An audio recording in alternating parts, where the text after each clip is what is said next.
Fala turma, sejam todos muito bem-vindos a mais um vídeo deste canal, o canal Maestro Moto, onde falamos sobre dores crônicas e fisioterapia manual. É sempre uma honra recebê-los aqui para mais um vídeo. No vídeo de hoje falaremos sobre uma dúvida bastante comum. Será que as palmilhas posturais funcionam de verdade? Será que o efeito positivo de uma palmilha não pode ser atribuído ao efeito placebo? Essa e muitas outras dúvidas serão dirimidas neste vídeo, então acompanhe-o até o final e, já de quebra, confira sua inscrição neste canal para que possamos alcançar a nossa meta de 1000 inscritos e para que também possamos alcançar mais pessoas com os conteúdos que veiculamos aqui. Para nós será uma grande honra contar com a sua inscrição.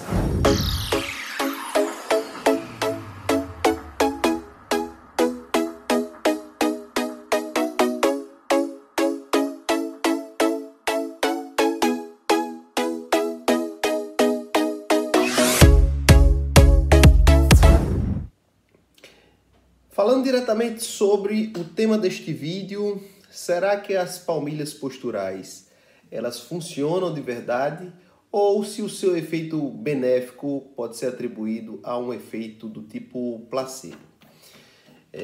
Para que a gente possa responder primeiramente a esta dúvida, a gente precisa ter em mente algumas considerações relacionadas às intervenções terapêuticas. Todo tipo de intervenção a qual um paciente ou um indivíduo, de uma forma geral, possa estar sendo submetido, ela deve ter relacionado a si um efeito terapêutico próprio dela e um efeito relacionado às expectativas que o indivíduo tem diante daquela terapia, daquela conduta, daquela intervenção.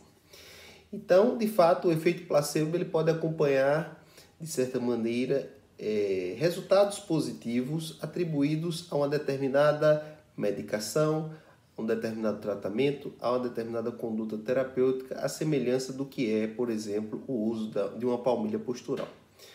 Então, é possível que sim, algum efeito benéfico atribuído à palmilha pode estar associado à própria expectativa que o paciente tem de melhorar após usar a palmilha.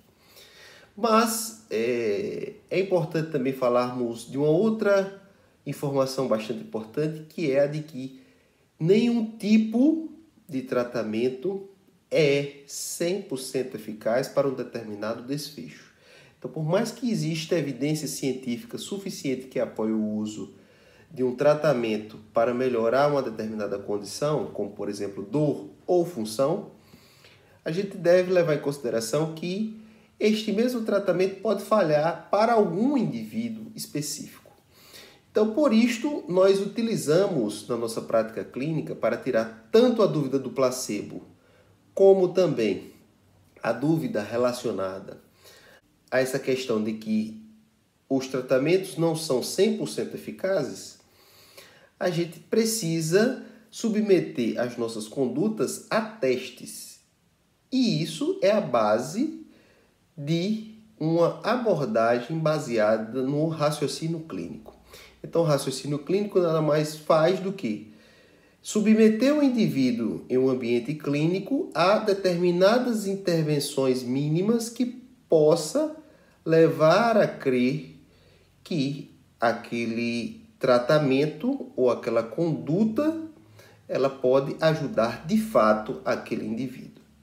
Isso se dá de tal maneira que vai assegurar que, de fato, uma palmilha pode ser útil para o indivíduo A, mas essa mesma palmilha, quando testada para o indivíduo B, para o qual ela não é indicada, de fato, no ambiente clínico, a gente vai perceber que não vai haver melhora, seja no desfecho de dor, seja no desfecho de função, seja em qualquer outro desfecho, para o qual ela não será eficaz. Baseando-se nisto, existem alguns testes que podem ser utilizados no ambiente de avaliação para sabermos se de fato uma palmilha será indicada para a melhora de um determinado desfecho. O primeiro teste seria o teste de avaliação postural. Esse que com certeza é o mais conhecido de todos os testes, de todas as avaliações para o ambiente da fisioterapia. Então, para uma laser ou o fio de prumo, eles podem nos dar uma direção de que o indivíduo está mantendo o melhor equilíbrio aí na sua postura, principalmente após o uso de peças podais que devem ser avaliadas durante essa avaliação podopostural, que seria a avaliação para verificar se a palmilha é ou não indicada ou se ela vai ou não funcionar para aquele caso daquele paciente que está sendo avaliado. Nessa situação, quando a gente faz a utilização das peças podais que podem compor a palmilha no futuro, portanto, elas serão experimentadas, o uso dessas peças posturais podem apresentar uma melhora na postura do indivíduo, seja dos joelhos, seja um desequilíbrio da pelve, seja um alinhamento maior da coluna vertebral, seja uma simetria maior na altura dos ombros ou até mesmo na inclinação da cervical. E isto deve ser feito, deve ser observado com o uso das peças podais e sem o uso dessas peças podais. Então a gente precisa verificar a interferência das peças na melhora da postura do indivíduo, conforme mostra este exemplo a seguir.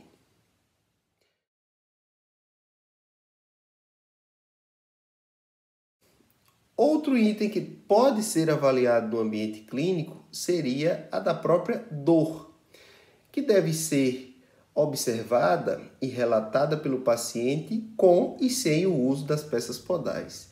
E isso deve ser autorrelatado pelo paciente no exato instante que ele estiver fazendo uso das peças podais e também no exato instante que ele não estiver fazendo uso dessas mesmas peças. O mesmo se dá para a função.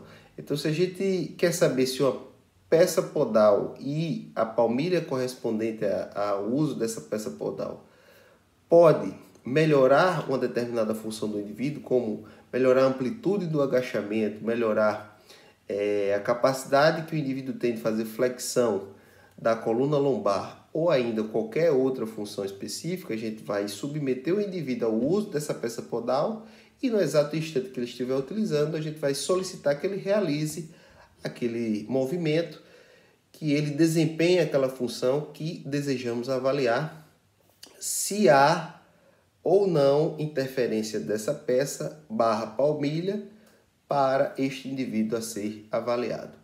E o quarto e o último item que pode ser também avaliado deve ser a pressão plantar e os diversos itens que podem ser também avaliados dentro de uma avaliação de baropodometria computadorizada.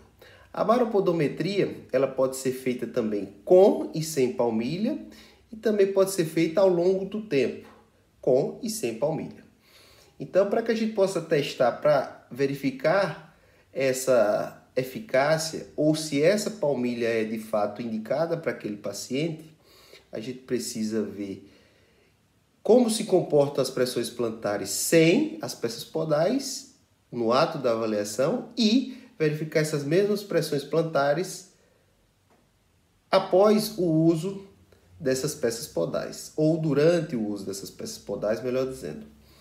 E essa mesma análise pode ser feita ao longo do tempo. E aí a gente mostra também o caso muito especial de uma paciente que nos procurou há 7 meses atrás, que apresentava um quadro de pé cavo do tipo 3, o mais severo, e que ao longo do tempo, após o uso da palmilha, ela apresentou uma evolução muito importante no que diz respeito a esse equilíbrio das pressões plantares, mudando inclusive esse pé cavo do tipo 3 para um pé do tipo normal. Então essa modificação no tipo de pé só foi possível graças ao uso da palmilha, assim como a gente observa ao longo do tempo em outros pacientes que também fazem esse mesmo uso da palmilha.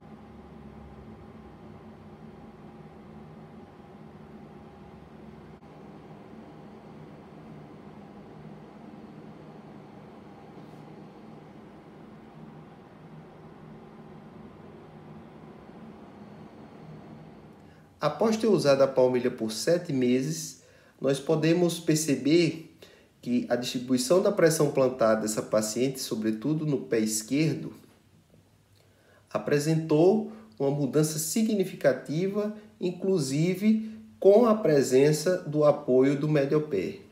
Então, aquilo que não aparecia antes, agora começa a servir de base de apoio para que o indivíduo, inclusive, melhore o equilíbrio, reduza o quadro de dor, aumente a área de pressão de distribuição de peso na planta do pé esquerdo e também tem uma melhora na postura do tornozelo e pé.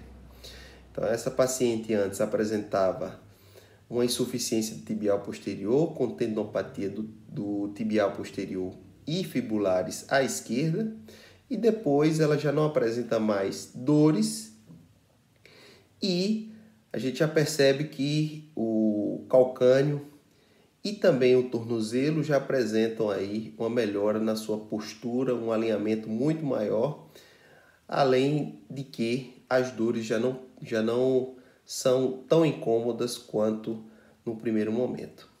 Esta é uma paciente que tinha dificuldade até para deambular de forma independente e no segundo momento, 7 meses depois, ela já anda de forma independente, já faz todas as suas atividades sem ajuda e isso nos alegra bastante em poder ajudar. Então, pessoal, espero que tenham gostado deste vídeo. Espero que tenha esclarecido dúvidas. Deixo aqui abaixo o contato do Centro de Tratamento da Dor, caso tenham interesse, para que possam entrar em contato, caso apresentem condições clínicas semelhantes à da paciente apresentada. Reforço que, se você ainda não é inscrito neste canal, prestigie-o com a sua inscrição. Isso vai ser motivo de muita alegria para todos nós, para que possamos alcançar a nossa meta de 1000 inscritos um quanto antes. Um forte abraço a todos, fiquem com Deus e até o próximo vídeo.